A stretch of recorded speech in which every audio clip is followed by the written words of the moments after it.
찾으셨으면 우리 같이 읽고 마지막 절은 좀 길거든요. 같이 또 읽도록 하겠습니다. 제가 먼저 읽겠습니다. 여호와여, 주께서 나를 살펴보셨으므로 나를 아시나이다. 주께서 내가 앉고 일어섬을 아시고 멀리서도 나의 생각을 밝히 아시오며 나의 모든 길과 내가 눕는 것을 살펴보셨으므로 나의 모든 행위를 익히 아시오니 여호와여, 내 혀의 말을 알지 못하시는 것이 하나도 없으시니이다. 주께서 나의 앞뒤를 둘러싸시고 내게 안수하셨나이다. 이 지식이 내게 너무 기이하니 높아서 내가 능히 미치지 못하나이다. 내가 주의 영을 떠나 어디로 가며 주의 앞에서 어디로 피하리이까? 내가 하늘에 올라갈지라도 거기 계시며 소울에 내 자리를 펼지라도 거기 계시니이다. 내가 새벽 날개를 치며 바다 끝에 가서 거주할지라도 거기서도 주의 손이 나를 인도하시며 주의 오른손이 나를 붙드시리이다. 내가 혹시 말하기를 흑암이 반드시 나를 덮고 나를 두른 빛은 밤이 되리라 할지라도 주에게서는 흑암이 숨기지 못하며 밤이 낮과 같이 비추이나니 주에게는 흑암과 빛이 같음이니이다. 주께서 내 심장을 지으시며 나의 모태에서 나를 만드셨나이다. 내가 주께 감사하옴은 나를 지으심이 심히 기묘하심이라. 주께서 하시는 일이 기이함을 내 영혼에 잘 아나이다. 내가 은밀한 데서 지음을 받고 땅의 깊은 곳에서 기이하게 지음을 받은 때에 나의 형체가 주의 앞에 숨겨지지 못하였나이다.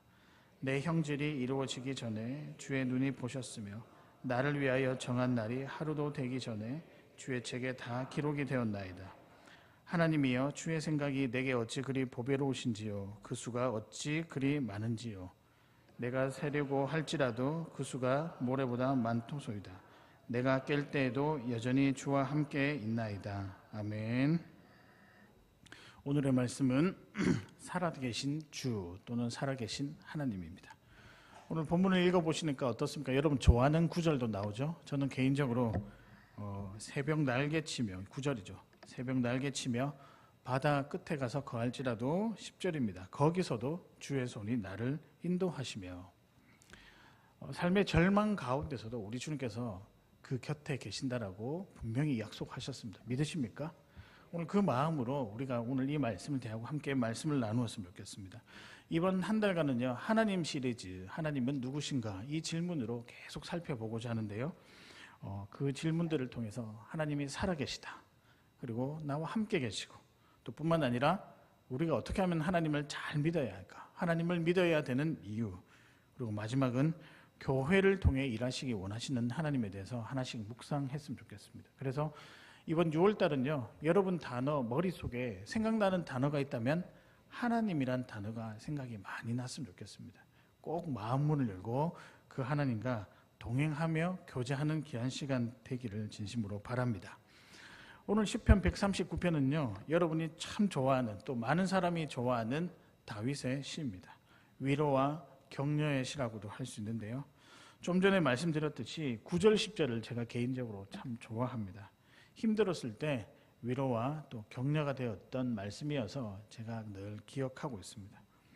제가 그런 어떤 힘들 때 어떤 하나님을 느꼈냐면, 굉장한 힘을 가지신 하나님. 오늘 내용을 쭉 읽어보면 그런 걸 느끼지 않습니까? 세상을 지으시고 다스리시는 그 하나님, 그 누구보다 탁월한 힘을 가지신 그 하나님이 나에게 위로해 주시고 격려해 주신다. 또 그런 하나님의 놀라운 위대하신 힘이 다른 사람이 아니라 나를 위해 사용되는 것을 보니 내가 그래도 참 특별한 사람이구나, 뭔가 하나님께서 나를 좋아하시는 그런 느낌을 많이 받습니다. 물론 우리가 하나님을 다 알지는 못하죠. 우리의 어떤 지식의 한계도 있고 형편의 한계도 있고, 또 우리 어떤 욕심스러운 부분 때문에 하나님에 대한 지식을 흡수한다 하더라도 그것을 온전히 삶에서 녹여내며 살아가는 것은 쉽지가 않습니다. 그런데 잘 생각해 보면 지금까지 살아오시면서 조금 느낀 하나님, 조금 경험한 하나님, 그 하나님에 대한 이 조금의 지식으로도 살아가는데 전혀 지장이 없단 말이에요. 그렇지 않습니까? 지금 여러분 그래도 평안한 가운데 주님을 알고 살아갈 수 있는 이유는 하나님에 대한 조금의 지식, 그것이 있어서 가능한 것이죠. 그러면 우리 한번 힘을 내어서, 욕심을 내어서 이 조그만 지식밖에 없는데 이걸 굉장히 많은, 확대해서 이 많은 지식을 얻게 된다면 어떻게 될까요? 감당할 수 없을걸요. 너무 은혜가 커서 감당 못합니다. 그 위대하신 하나님의 그 능력 감당하기가 쉽지 않아요. 그렇지만 얼마나 감사합니까? 이 조그만 지식으로도 우리가 구원의 확신을 얻고 찬양하며 살아갈 수 있다는 것. 그래서 오늘 저는 말씀을 준비하면서 제 마음속에 이런 열정이 하나 생겼습니다. 이미 그렇게 하고 계시지만 하나님을 참 잘 믿어야 되겠다. 여러분 어떻습니까? 여러분 어떠세요? 정말 하나님 잘 믿으시기를 바랍니다. 이 열정이 여기 계신 모든 성도님들 삶 가운데 가득하기를 주님의 이름으로 축복합니다. 그래서 오늘은 이렇게 질문 드리려고 하는데요. 오늘 본문을 통해 주시는 하나님에 관한 메시지는 무엇인가? 오늘 이 질문으로 하나씩 살펴보실 때 마지막에 우리 찬양할 텐데요. 살아계신 하나님을 꼭 만나시는 귀한 여러분 되시기를 바랍니다. 첫 번째입니다. 오늘 본문을 통해 주시는 하나님의 메시지. 첫 번째는 항상 다 아시는 하나님. 무슨 하나님이라고요? 항상입니다. 다 아시는 하나님. 하나님은 여러분의 모든 것을 다 아십니다. 믿으십니까? 여러분 형편도 아시고요. 생각도 아시고 또 때때마다 일어나는 감정도 우리 하나님께서는 다 아십니다. 왜냐하면 그분은 모르는 것이 없으신 전지전능하신 하나님이시기 때문이죠.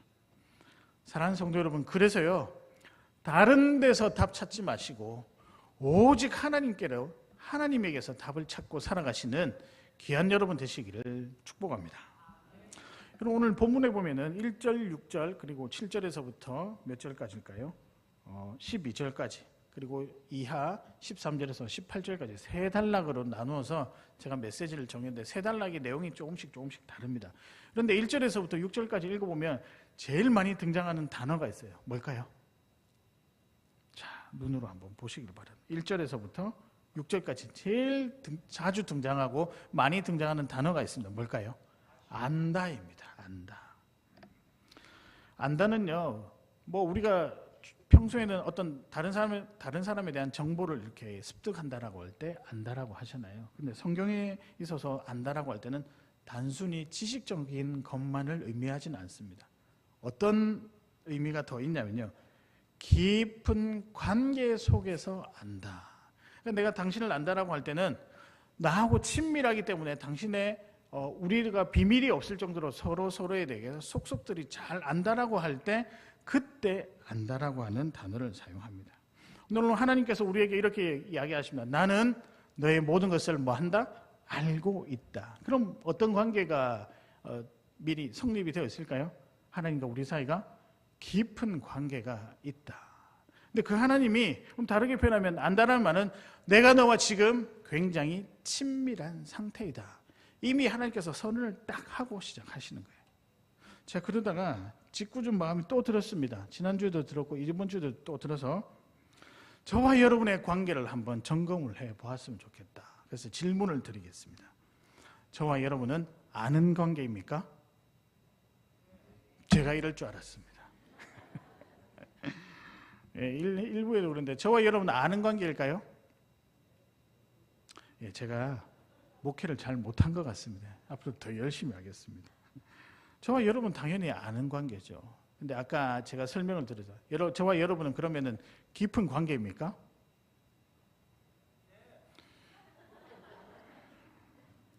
지금 예상치 못한 답변이 나가지고 제가 어떻게 해야 될지 모르겠습니다.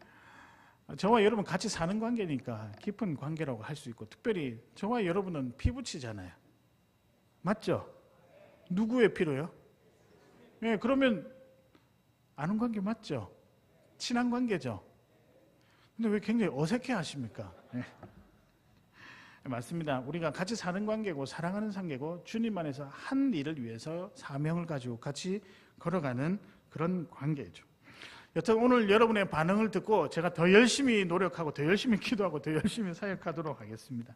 근데 관계가 깊어지면요, 서로 아는 게 많아집니다. 아는 게 많다 보니 때론 더 이해할 수 있고 더 헤아릴 수가 있죠. 물론 다 그런 것은 아닌 것 같아요. 아는 게 많아서 약점이 되기도 하죠. 왜냐하면 우리는 인간관계를 늘 조건적인 면으로 바라보려고 할 경우가 제법 많기 때문입니다. 그래서 뭔가 내 마음에 들 때만 깊은 관계가 되고 나에게 유익이 될 때는 참 좋은 관계가 되지만 그렇지 못할 때는 너무나도 냉정하게 홀로 남겨진 듯한 느낌을 받을 때가 우리가 살아가면서 종종 있죠. 그래서 우리는 서로 믿지 못할 때가 있습니다. 그래서 많은 분들이 이렇게 이야기해요. 사람은 믿을 만한 존재가 되지 못한다. 여러분 어떻게 생각하십니까? 어쩌면 이미 우리가 그동안의 관계 속에서 실수해서 그런 모습이라고 생각을 하는데요. 근데 조건이 아니라 정말로 깊이 사랑하고 이해한다면 아마 이런 일이 벌어질 것 같아요. 여러분의 일이 내 일이 되고 내 일도 여러분의 일이 될 것이라고 저는 생각합니다. 오늘 뭔가 조금 이상한 것 같아요. 저를 대하는 여러분들의 표정과 이렇게 맞아요. 우리가 깊이 사랑하고 깊이 이해하는 관계 가운데 있으면 나의 일이 여러분의 일이 되고 여러분의 일이 제 일이 될 거라고 생각합니다. 근데 이게요, 하나님과 우리 사이 관계의 모습이라는 겁니다. 여러분 주변에 만약에 그렇게 서로 사랑하고 이해하고 친밀한 사람이 한 사람 정도 있다라고 한다면 그 사람은 행복한 사람이라고 저는 생각을 하는데요. 하나님께서도 세상 모든 사람들이 행여나 너와 거리가 있고 멀어진다 하더라도, 그리고 너 홀로 남는다 하더라도 너 주변에 이런 깊은 관계, 서로 아는 관계는 딱 하나가 있다라고 선포하시면서 그 관계가 누구냐? 너와 나의 관계, 하나님과 우리와의 관계라고 이야기를 하십니다. 선포하시죠. 오늘 본문 1절 읽어보실까요? 여호와께서 나를 아시나이다. 심지어 2절에는요, 내가 앉고 일어섬을 아시고 멀리서도 나의 생각을 밝히 아시오며, 심지어는 4절에 알지 못하는 것이 하나도 없다라고 선포하고 계십니다. 우리가 먼저 하나님께 나아간 게 아니라 하나님이 우리한테 먼저 다가오셔서 뭐라고 말씀하시냐면 나 너를 알아. 그 말은 무슨 말이냐면 너와 나는 깊은 관계 속에 있다. 여러분 특별히 보면 2절에 보면 내가 앉고 일어섬을 다 아신다고 했는데요. 제가 원어를 살펴보니까 제가 공부는 잘 못해도 사전 찾는 거는 정말 기가 막히게 잘합니다. 사전 찾아보니까요. 앉고라고 하는 의미, 요거 마이크 죄송하지만 모니터를 조금 내려주시든지 해주시면 좋겠습니다. 앉고의 의미는 평안을 의미합니다. 원어를 찾아보니까요. 그냥 앉아 있을 때가 평안하죠. 반대로 일어선다는 것은 앉을 수 없는 상태라서 고난을 의미한다라고 되어 있습니다. 평안이든 고난 가운데 있든 간에 하나님께서는 앉고 일어섬을 어떻게 한다고요? 다 아신다니까요. 마치 내 일처럼. 그래서 4절에 당신들에 관해서, 우리 모두에 관해서 알지 못하는 것이 하나도 없다라고 선포를 하십니다. 하나님은 분명히 여러분을 특별한 관계로 여기시고 그렇게 살아오고 계시는 거죠.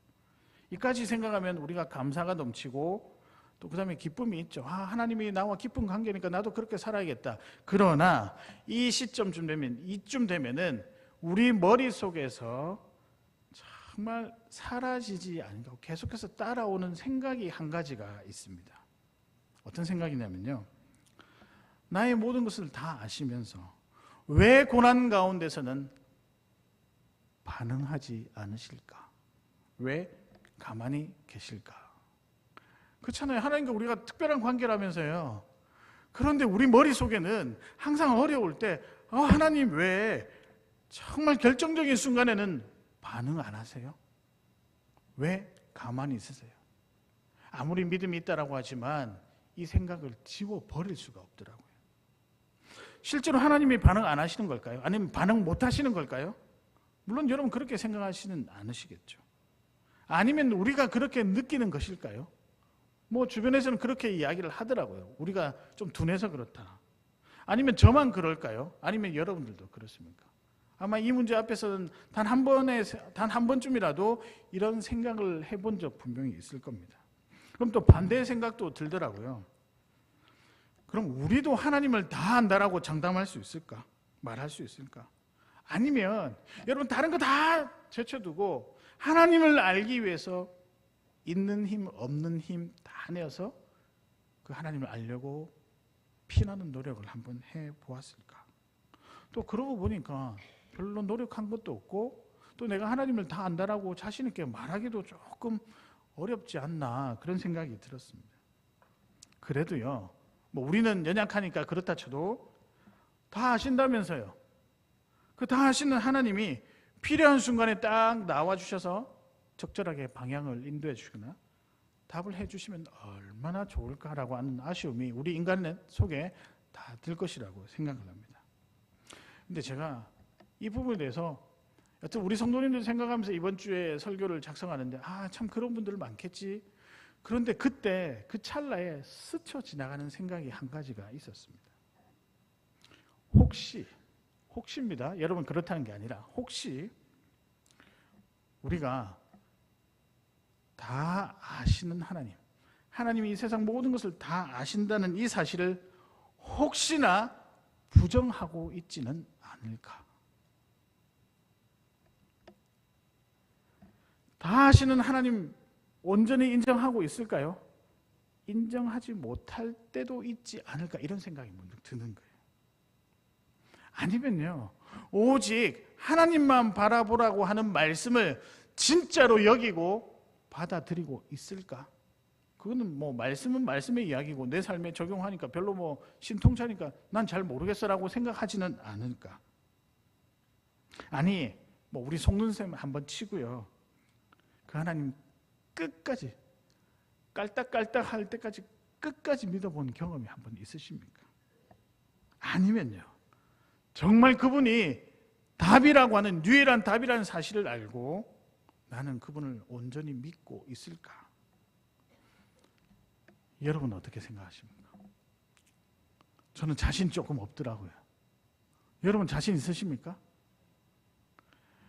하나님이 반응 안 하시는 거 섭섭한 거 맞아요. 일단 그거 제쳐두고 나도 한번 생각해 보죠. 전적으로 한번 믿어봤을까요? 이 지점입니다. 정말 다른 거 생각하지 않고 그 주님을 온전히 신뢰하고 따라본 경험이 한치라도 1초라도 여러분 있으십니까? 결정적일 때요, 우리의 계산이 아닌 정말로 그분의 계산법에 따라서 살아본 경험이 있으신가요?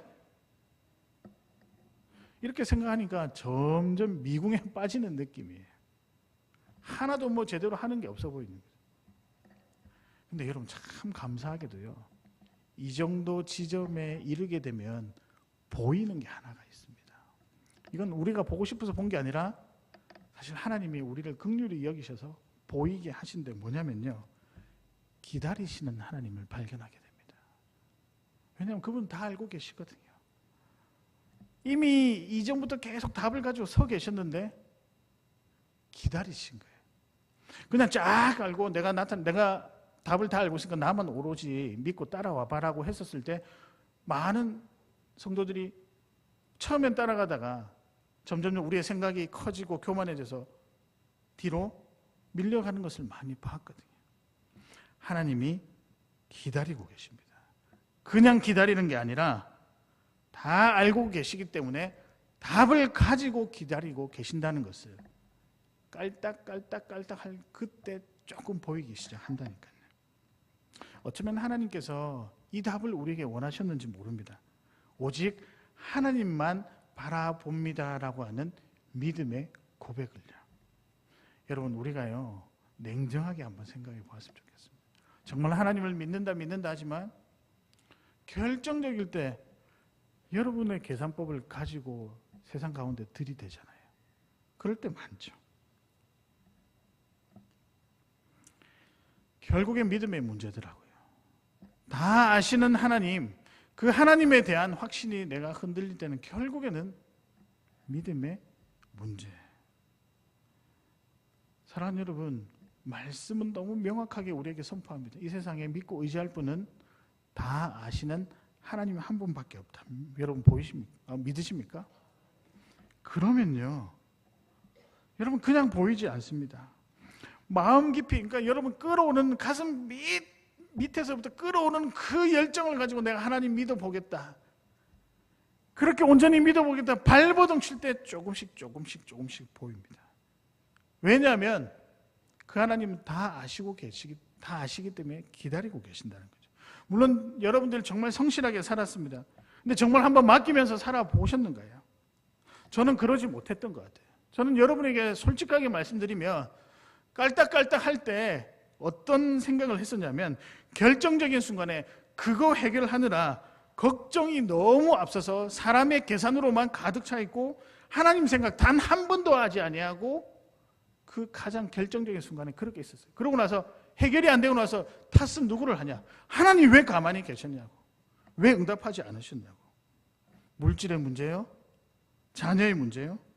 여전히 아니라고 하지만 어쩌면 우리들의 계산에서 헤어나오지 못한 상태로 지금 살아가고 있는지도 모릅니다. 하나님의 계산이 보이지 않죠. 절대 보이지 않습니다. 그런데 여러분, 우리의 계산을 조금씩 빼기 시작하면 비로소 조금씩 하나님의 계산법이 보이기 시작하는 거예요. 여러분, 왜 크게 안 보인 줄 아세요? 여러분이 계산을 눈을 뒤덮고 있으니까. 빼야 됩니다. 그러기 전에 우리가 한 가지 사실을 기억해야 되겠는데 그 사실은 무엇이냐? 항상 다 아시는 하나님. 그래서 하나님께서 우리에게 부탁하시죠. 권면하시죠. 다 맡겨라. 이게 그냥 있는 말이 아니고요. 우리 안에 있는, 물론 우리가 제로 이제 0이 될 수는 없잖아요. 우리의 생각들도 있으니까. 근데 그것마저도 한번 다 비우고 한번 맡겨보라고요. 사랑하는 성도 여러분, 그래서 오늘 저와 여러분이 결단했으면 좋겠습니다. 다 아시는 하나님 앞에서 우리의 믿음을 한번 꺼내보았으면 좋겠어요. 여러분 믿음 한번 다 꺼내보십시오. 정말 결정적일 때 하나님께 내가 툭 던져서 맡길 수 있을 만한 믿음을 가지고 있는지, 아니면 그 믿음도 없는 채 왜 결정적인 순간에 반응하지 않으시냐고 따지기 전에 한 번만 우리 돌아보았으면 좋겠다는 거죠. 근데 여러분 참 하나님 너무 좋으신 분이세요. 꺼냈는데 별로 믿음이 없어요.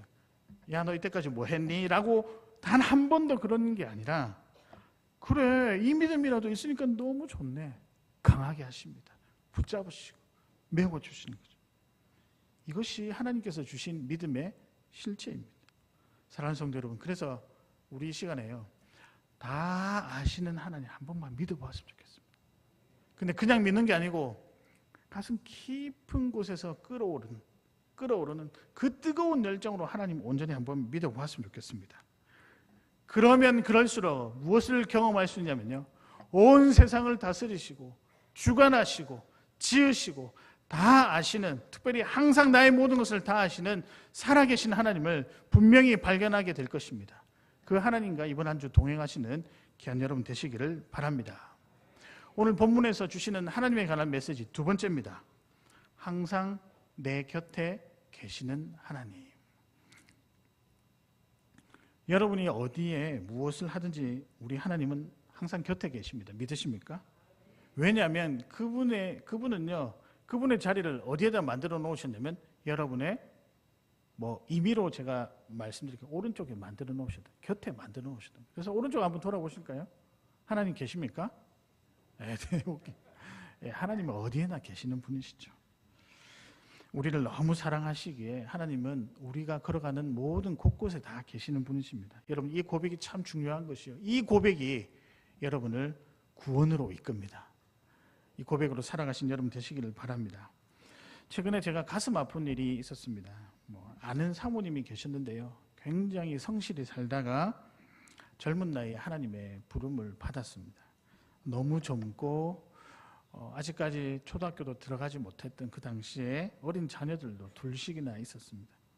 크는 거 다 보지 못하고 천국으로 갔습니다. 저와 제 아내가 좀 아플 때 병문안을 갔었는데, 호스피스로 병문안을 갔었는데요, 그 얼굴을 보면서 얼마나 울었는지 모릅니다. 특별히 제 아내가 좀 친하게 지냈던 사모님이셨는데, 그러면서 이제 작은 목소리로 이렇게 부탁을 하는 거예요. 찬양 불러줬으면 좋겠다고. 그 찬양이 비준비하시니 우리 주는 위대하다. 꽤 많은 시간을 같이 부르는데요, 어찌나 눈물이 나든지요.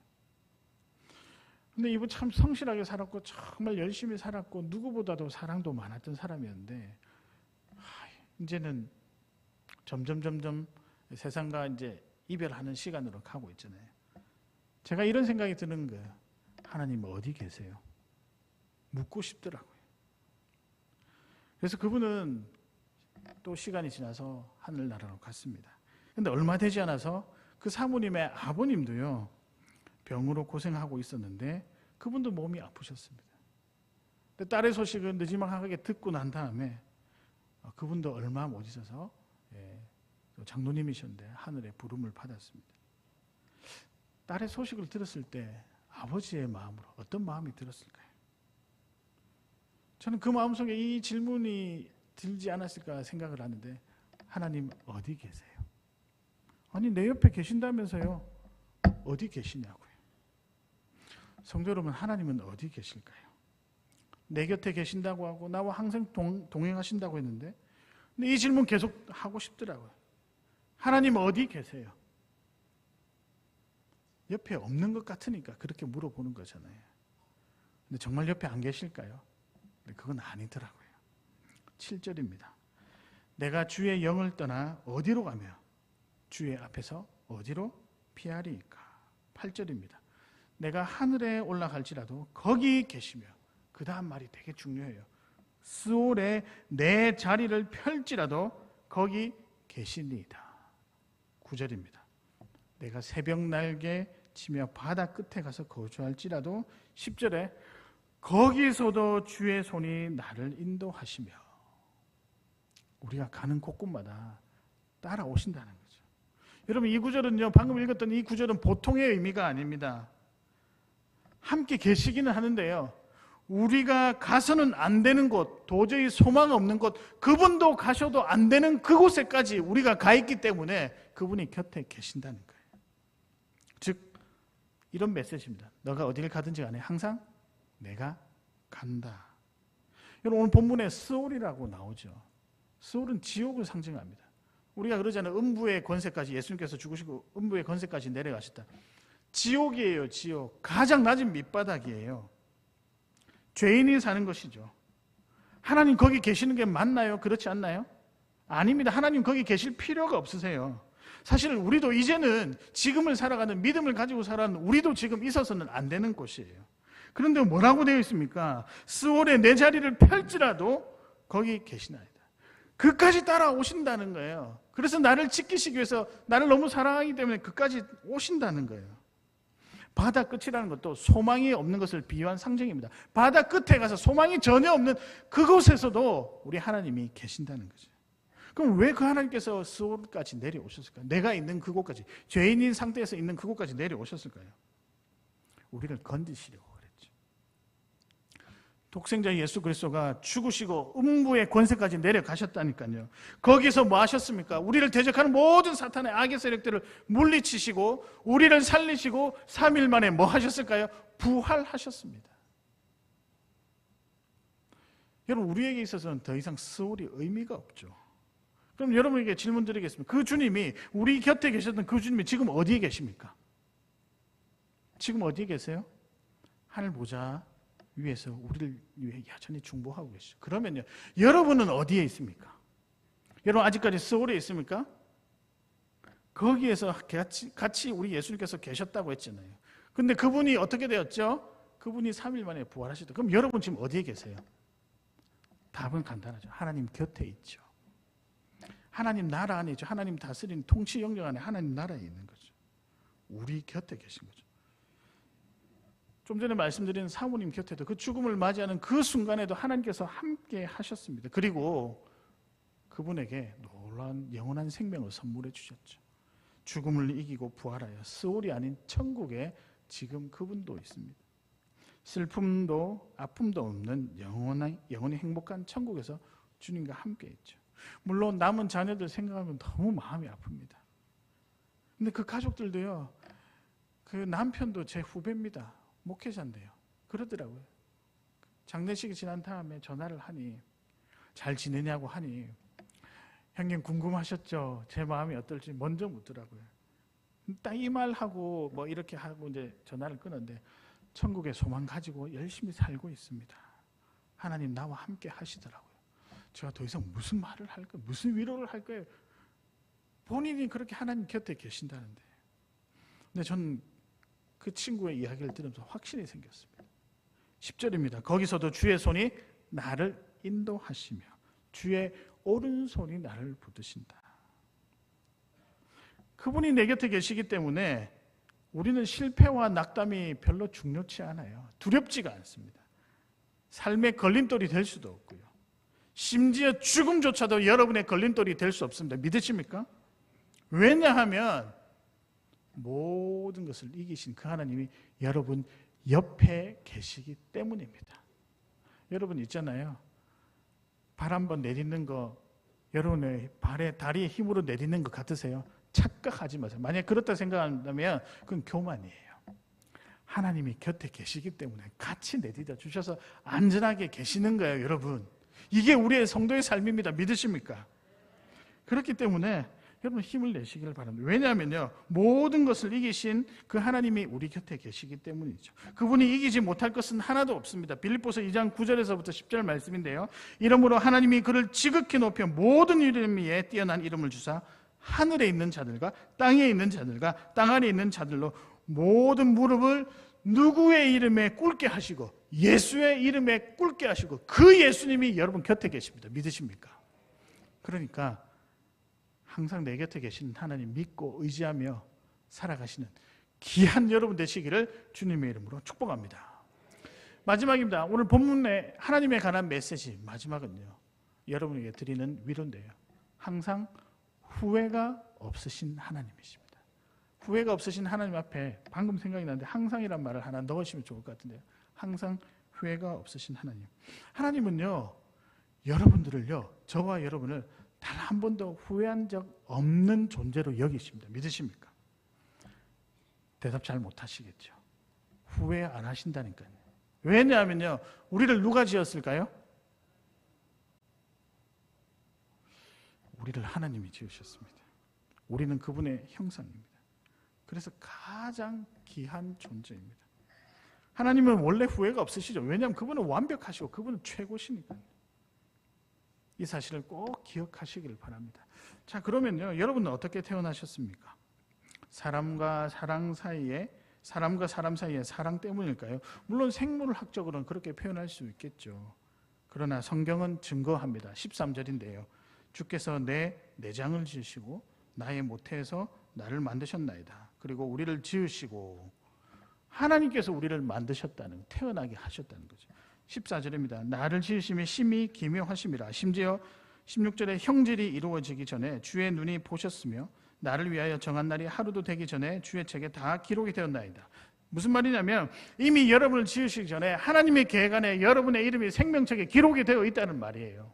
하나님이 여러분을 지으시고 여러분의 이름을 생명책에 기록해 넣으셨다. 자, 그러면 여러분은 누가 만드셨을까요? 하나님이 만드신 거죠. 여러분 이 사실을 믿으십니까? 근데 여러분 우리가요 실수했죠. 이 하나님께서 주신 형상대로 분명히 살게 하면 행복할 것이라고 말씀을 해놓았는데 실수 하나 때문에 성과학을 알게 하는 나무의 열매를 따먹으면서 피조물과 창조주 사이에 혼란을 야기했습니다. 누가 피조물이고 누가 창조주인지 모르는 교만이 싹트기 시작된 것이죠. 이쯤 되면요, 야, 사람 지어놓고 나서 내 후회할 거야, 이게 잘못 지어서 이렇게 하셨을까요? 성경 어디에도 그런 표현 없습니다. 그러면요, 왜 하나님께서 그런 우리들을 살리시려고 성경 곳곳에 회복의 약속들을 해놓고 계실까요? 죽음이 시작되었잖아요. 없어도 될 죽음이 죄 때문에 시작되면 그럼 후회할 만하지 않습니까? 그런데도 그냥 만약에 후회하면 버리면 되죠. 우리가 뭐라고 그냥 버리면 되죠. 유기하면 되죠. 근데 버리지 않으시잖아요. 버리지 않으시고 성경 곳곳에 버리지 않고 끝까지 가겠다라고 하는 약속이 있습니다. 두 가지가 있는데요. 첫 번째는 언약이라고 하는 그 약속입니다. 그 언약의 내용이 뭘까요? 내가 너희와 함께 끝까지 가겠다. 그리고 나는 너의 하나님이 되겠고 내가 너희를 끝까지 인도하겠다라고 하는 약속입니다. 두 번째는 무엇에 관한 약속이냐면 메시아 예수 그리스도에 관한 약속입니다.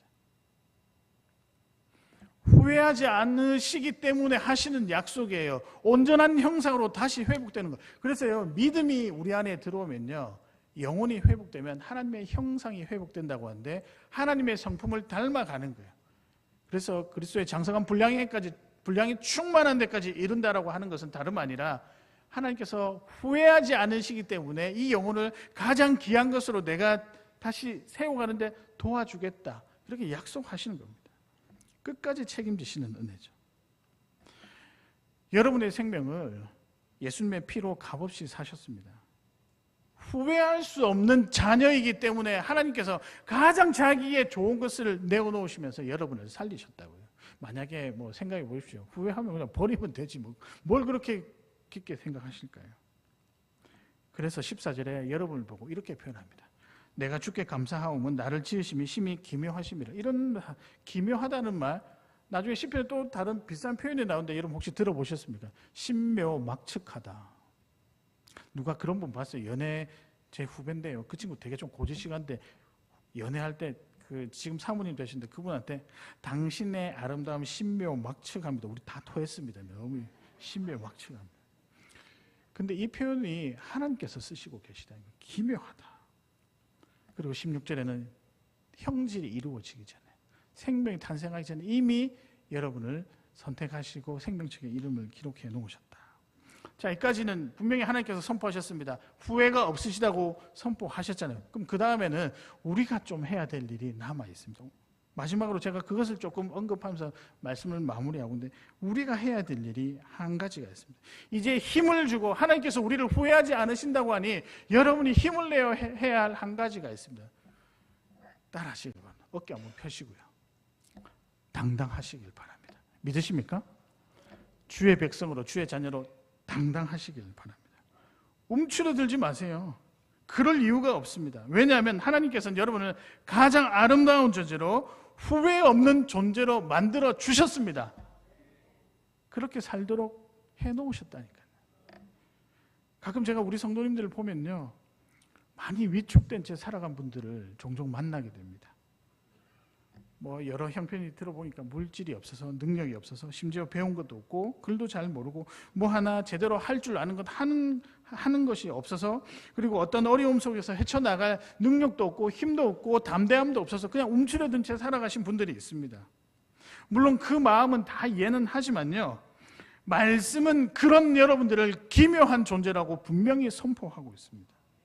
여러분 아무나 생명책에 이름을 기록하는 줄 아세요? 여러분이기 때문인 거예요.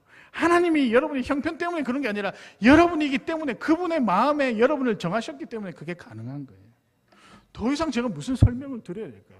이미 하나님이 여러분의 조건 보신 게 아니라 그분의 계획 아래 따라서 여러분을 후회하지 않는 존재로 지으신다고 하는데 제가 무슨 설명을 더 할 수 있을까요? 여러분 사랑하셔서 그렇습니다. 여러분의 모습과 형편, 능력 때문에 구원하신 줄 아세요? 아닙니다, 여러분. 그분의 계획에 의해서 현재의 모습과 형편에 상관없이 선택하시고 여러분을 사랑하시고 후회하지 않으신다는 거죠. 왜냐하면요, 그분은 살아계신 분이시니까요. 그러니까 여러분 좀 당당하게 살아가십시오. 제가 그래도 나름 좀 뻔뻔하게 그런 건 잘 하거든요. 뭘 할 줄 아는 거 없어도 뭐 가진 것도 없어도 그래 내가 낸데 저 그렇게 살아갑니다. 근데 사실 제가 그런 사람이 분명 아니었어요. 저는 예민했고 염려와 아주 스트레스가 많은 사람이었고 뭔가 하나 어려운 일이 있으면 막 이렇게 감정이 흔들려가지고 아무것도 할 수 없는 그런 존재였습니다. 그런데요, 어느 순간에 예수님이 제 마음에 들어와서 제 마음을 기경을 막 갈기 시작하는 거예요. 그러고 난 다음에 제가 희한하게 설명할 수 없는 담대함과 당당함이 생겼습니다. 여러분 막말로 우리가 뭘 못 먹고 삽니까? 여러분에게 가족이 없습니까? 신앙생활할 교회가 없습니까? 뭐가 없습니까? 뭐가 없습니까? 따지고 보면 조금씩 다 있거든요. 여러분 미모가 안 됩니까? 아니잖아요. 다 됩니다. 이거 안 됩니까? 네, 그건 아니고요. 다 됩니다. 하나님 후회가 없으시다고 하시거든요.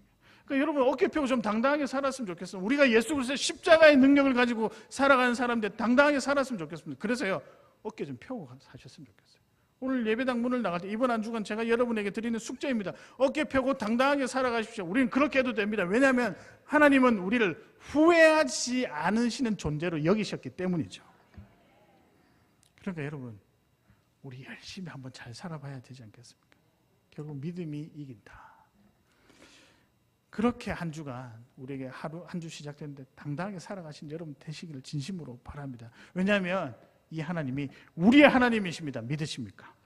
말씀을 정리하겠습니다. 오늘의 말씀은 살아계신 주입니다. 본문을 통해 하나님에 관한 메시지를 살펴보는데 첫 번째는 뭘까요? 항상 다 아시는 하나님. 두 번째는요, 항상 내 곁에 계신. 마지막 세 번째는요, 항상 후회가 없으신 하나님. 제가 오늘 마지막 메시지에 스쳐 지나가듯이 툭 내뱉은 말이 있습니다. 거의 한 두세 번밖에 안 했는데, 이런 하나님이 왜 이런 하나님으로 자리매김을 할 수 있냐? 그분이 살아계신 하나님이시기 때문입니다. 하나님이 살아계시기 때문에 다 알고요, 하나님이 살아계시기 때문에 내 곁에 계시고, 하나님이 살아계시기 때문에 후회가 없습니다.